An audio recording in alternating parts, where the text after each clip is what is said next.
So when you have multiple offers, you have the luxury of being able to protect the money that you would receive. I mean, I can probably rattle off on one hand how many transactions we were able to get back on contract that fell apart within the past 2 years with that strategy. And so and really we had to learn and pivot during COVID. That was when we really needed to learn how to sell real estate again, because it was another universe. Oh, yeah. It was just all of a sudden, it was, this is here, this is now, figure it out. Welcome to a series of unfortunate real estate events, a podcast where we talk about real issues that come up from the time a property goes under contract to the time it actually closes, and what other real estate professionals can learn from them. This week, I'm joined with Lauren Siegel-Gross from the Siegel team, and we're going to walk through a closing that just didn't go as planned, and then talk about ultimately how it played out. First, I'm going to start off by kind of asking who you are and tell us a little bit about yourself, Lauren. Well, I think that's a loaded question. Who am I? But I think in pertaining to why I was invited to be on the podcast is because I am a fourth generation real estate broker and have had the experience of a lot of files. And thankfully, there have been fewer disasters than there have been successes. But because this is the topic of the discussion today, we're going to touch upon a closing that was planned. And then when it was supposed to close, it did not go as planned. Well, unfortunately or fortunately, however you want to look at it, it happens a little more frequently right now than it has been in the past. So I didn't know you were a fourth generation real estate broker. I was going to ask you what got you into real estate, but I guess growing up in it, it's very easy to get brought into the life. Let's say it that way. Well, I have to say that it was nothing that I ever wanted to do. So this was not part of my plan to become a real estate agent.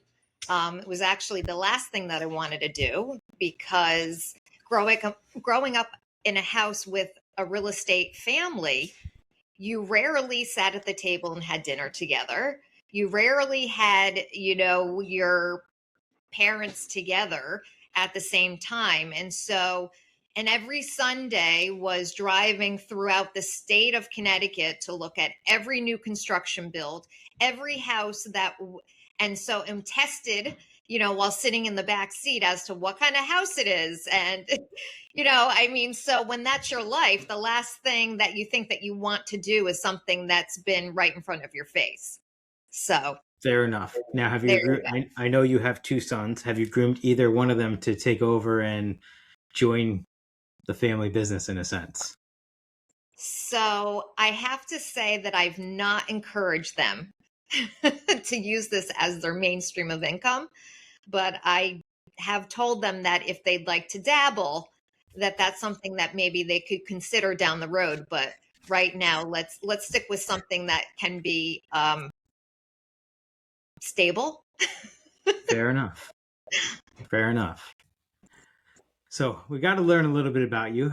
Let's change gears a little bit and start talking about this transaction that just didn't go as planned.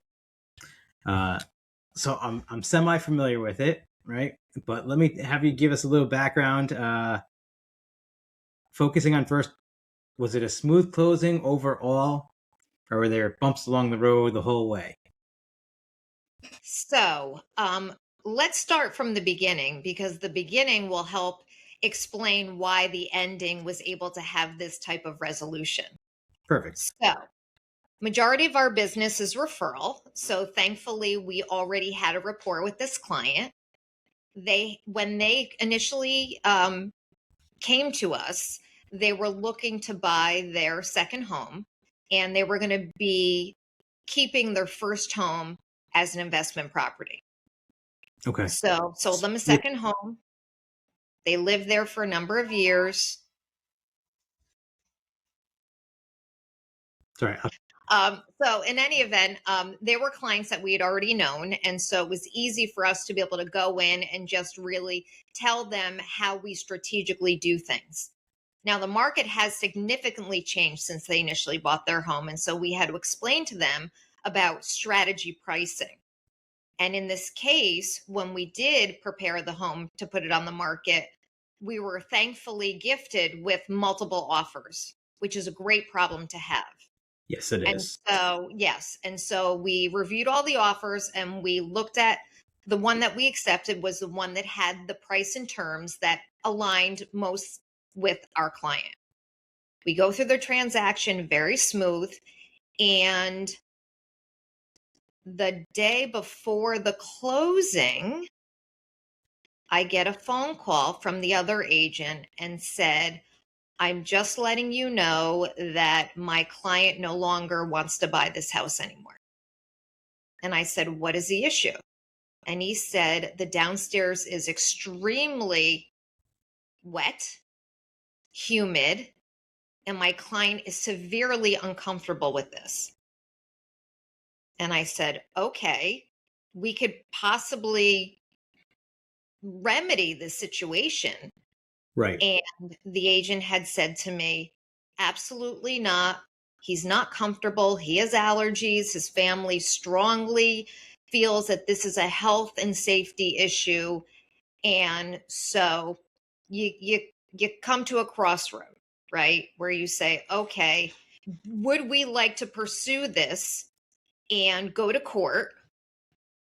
Or can we go to the next offer and see if there's still interest? So then what we did was we then went to the other offer that had terms that did align with our seller, but not as good as the initial one, and said, is your client still looking? And if they are they still interested in purchasing this property? And the answer was yes. So we were able to renegotiate the contract to have the same terms that we had initially with the other client. They were very grateful. And the last thing that they wanted to do was create any obstacles to make it so that they couldn't get this house. So the gift of it was that we were able to then get to the closing and there were no hiccups. And now the secret I have is I was on my office represented him. So when you talk about this happened, I want to say it was like a 60 to 90 day turnaround, right? Between the first closing Correct. falling apart and buying a new property. So I want to dig in a little bit more because we've, like I said, I've got some insight. But so the basement was filled with moisture, mold. What actually happened? Do you remember what caused all this issue? Was it something we ran into where we had rain, or was there something else going on there that should have been avoided? Let me say it that way. Okay, so just imagine it being the summertime. Imagine a closed up house and the utilities were not paid. So we knew this was a second home. We knew that our client wanted to sell it sooner than later, but we were not aware that payments were not up to date. Right. And so what had happened was the utilities were shut off a couple of weeks prior to the closing, and it was warm enough in the summertime that the house had a field day. And so therefore, I then approached the client and I said, I need to have a conversation with you.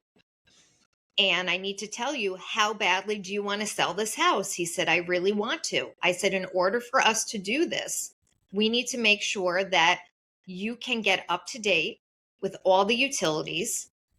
And he said, okay, what I'll do is I'll dip into my savings. I'll go in, I'll pay everything off. I said, because we can manage the process, but we can't manage any speed bumps along the way that we're not aware of.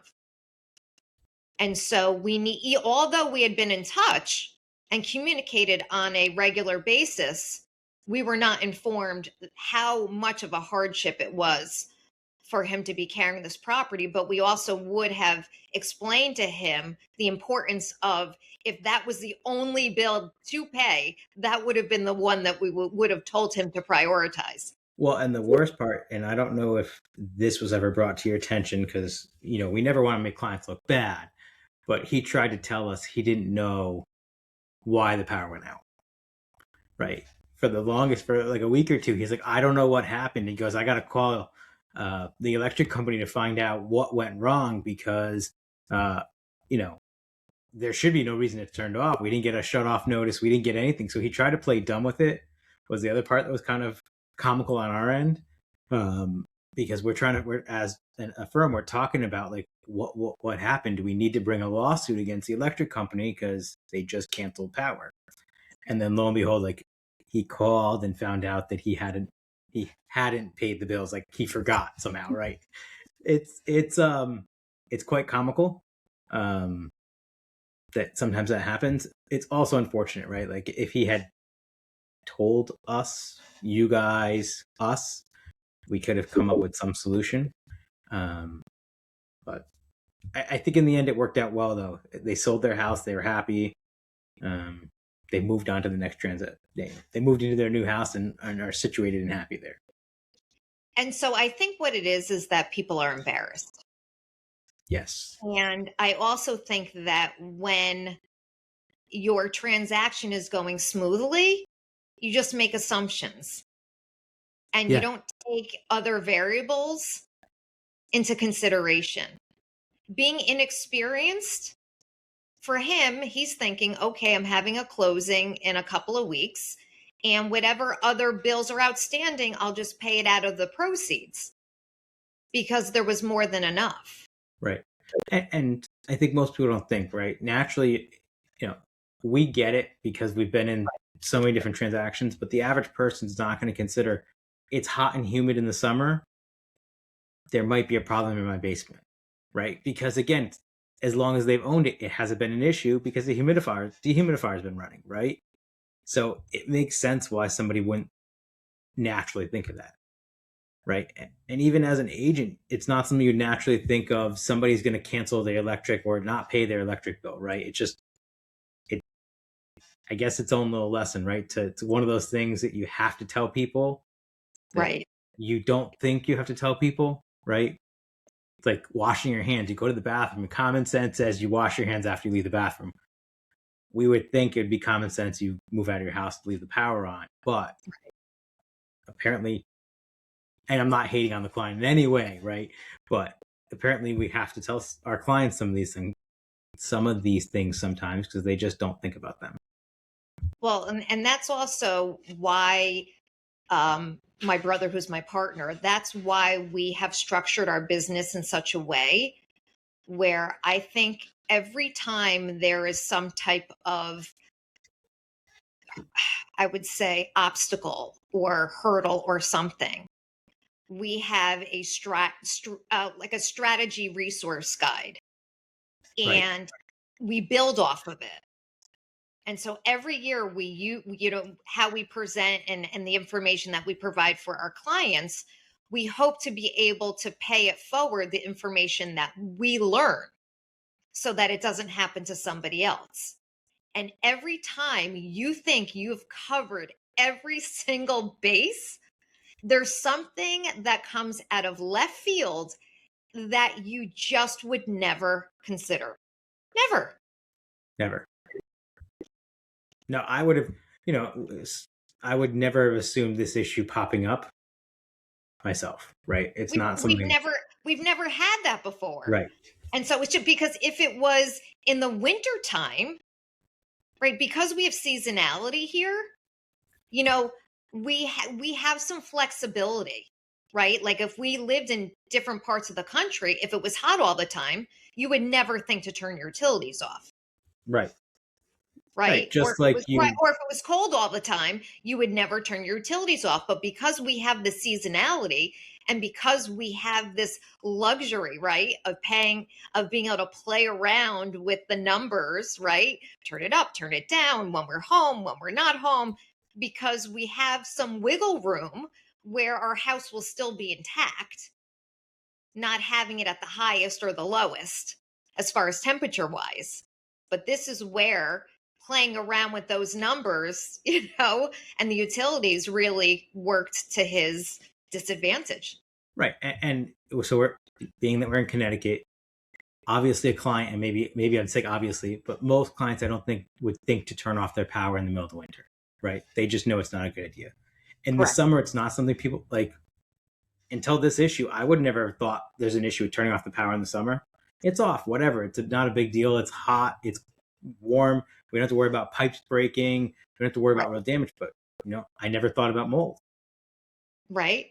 Right. And it was a vacant house. So so opening the windows wasn't something that we would encourage. Correct. So right? Then you got your own set of problems, right? Leave the windows open and somebody broke in now you have a different headache.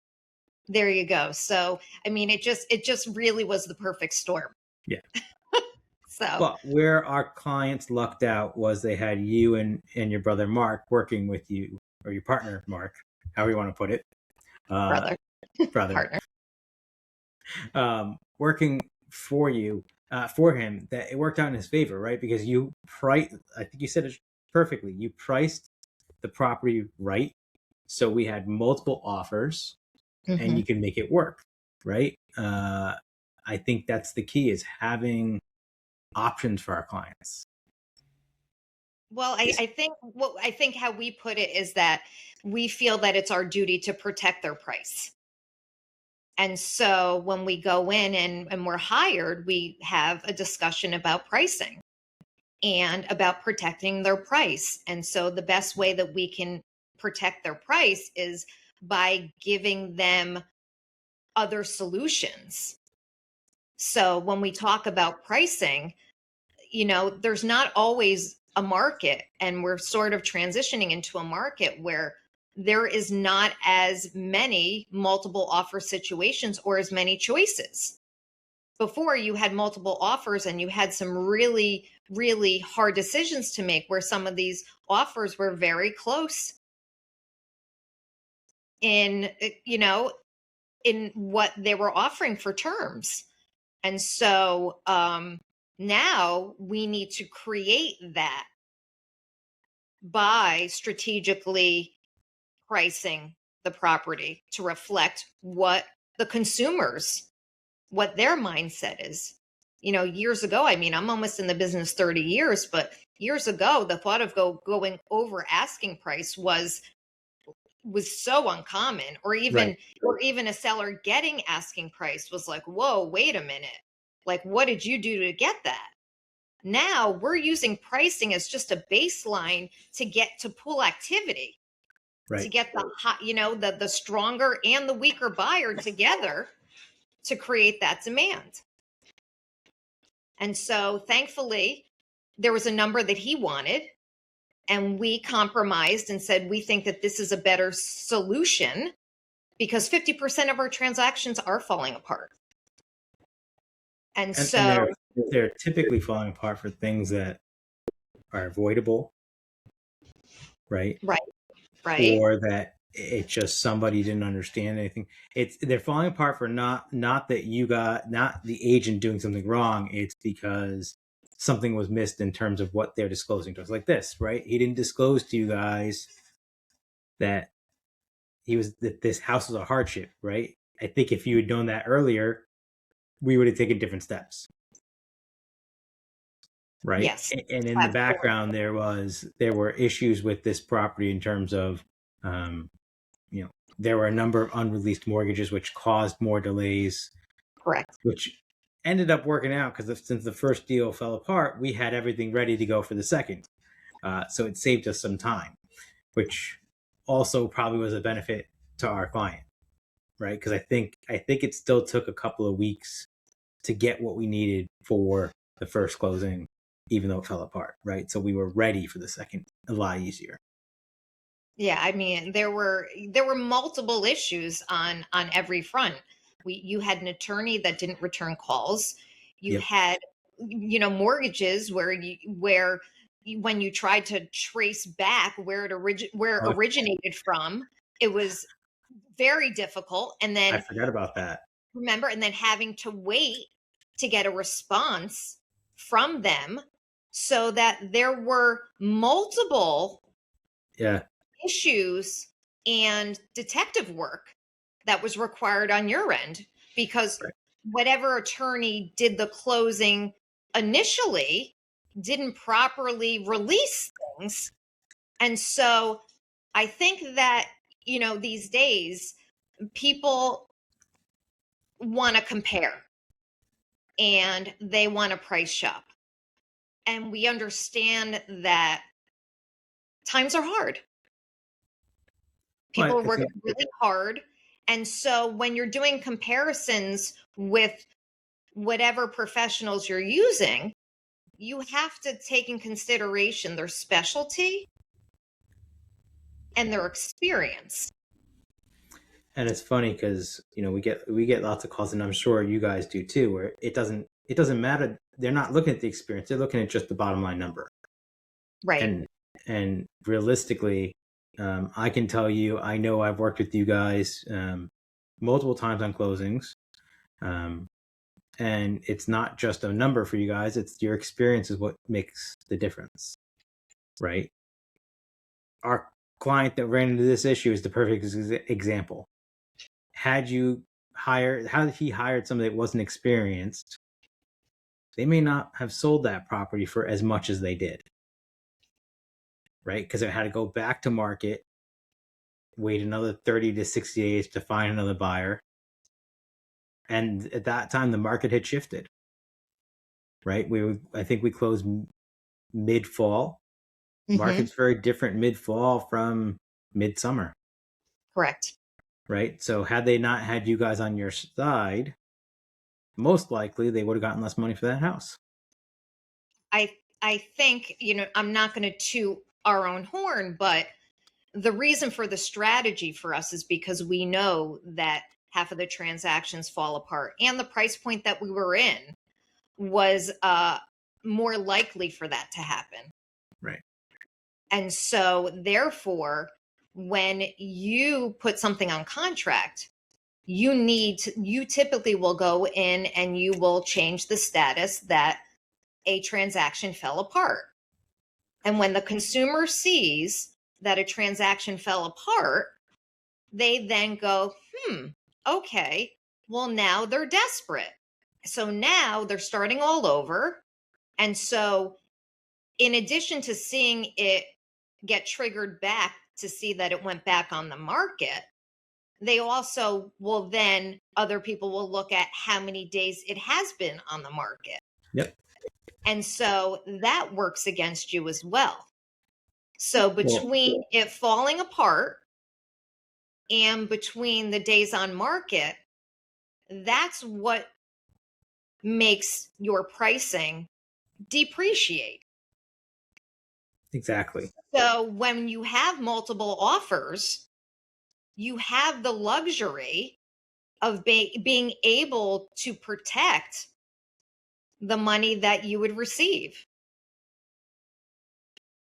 And that's the difference between you guys and maybe an inexperienced, well, not maybe, and an inexperienced agent that's just going to come in and say, I'll do it for less cost, right? I'll charge you less money.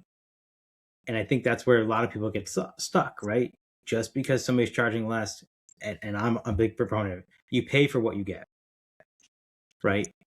You're paying not necessarily for you to do the job. You're paying for the experience of knowing that if you price it right, you're going to have multiple offers, knowing that 50% of deals fall apart. And maybe it's not 50, maybe it's around that, right? About half our deals fall apart. Knowing all that, you guys can price it right so that's properly protecting the client. I mean, I can probably rattle off on one hand how many transactions we were able to get back on contract that fell apart within the past 2 years. Yeah. With that strategy. And so and really we had to learn and pivot during COVID. That was when we really needed to learn how to sell real estate again, because it was another universe. Oh, yeah. It was just all of a sudden, it was, this is here, this is now, figure it out. And we Well, and did, think, and here we are. and I was gonna say, think about it. During COVID, you guys went from, you talked about it, right? Prior to COVID, it was very uncommon to pay more than asking price, Oh right? gosh, absolutely. Right, or even not even over asking price. It was uncommon to pay asking price, and then now Correct. comes, everything shut down, everything that happened during COVID, and you end up having to pay. Sometimes we heard $150,000 over asking price. That was new, so you had to pivot. You had to have somebody that, and that's the other thing. You had to have somebody that was willing to pivot, right? Both in your industry and mine, it's not easy to teach an old dog new tricks. They want to stick to their old ways. So that is one And thing I think I'll I give have you. to, And sorry, I was yeah, gonna say I give you and Mark a lot of credit there because you guys are very quick to pivot and make the adjustments you need to make and changes that need to make it work. because we're dinosaurs at this point. It's so Not my words. it's so interesting because collectively between my brother Mark and myself, we have like almost 60 years experience, and Yeah, we'll just put 50 plus, yeah. because at a certain point, and I remember this, that when you heard that someone was in the business for over 25 years, you then got scared. Oh yeah. You got scared and said, oh, okay, they've been in business so long that they're doing business the way they were doing it day one. And I just got to caveat it, Mark. I didn't call you a dinosaur. All right, that's all Lauren. So when you watch this, don't get mad at me. He calls Um, himself a dinosaur. That's where but I but yeah. you're right. How many times are we dealing with an agent that is older and isn't getting his or her way, and they just got to throw around, well, I've been in the business for 30 years. Okay, great. You don't need to throw that in my face. Let's just get this deal done. But it Right? doesn't, just because you've been in the business a long time doesn't mean that you're good. And it doesn't mean Right. that you're skilled or experienced. In other fields, if you're in a business for 30 years, you're working at that every single day. In our business, we're independent contractors, so that we only work when we have a client we're working with. So you could be in the business 30 years and have only sold one house in a year, or in 5 years, or in 10 years. That doesn't make you good, doesn't make you skilled. And so I think that people don't really understand what questions to ask. Yes. I think that's exactly it. I don't think people know what to ask. So what they do is they ask their friends and family, who do you know that's a realtor? And that's who they hire. Right? Because that's all they know. And I have no issue with loyalty. If consumers have friends and family that they adore and they want them part of that process, that's fabulous. But to hire people because it's an obligatory response, I think that you have to sort of check yourself and say, okay, what's the goal here? Which goes back to just hiring the cheapest person isn't always the best move. Right? Correct. It tends to bite you in the ass more times than not. Agreed. So perfect. Well, thank you for taking the time with me today.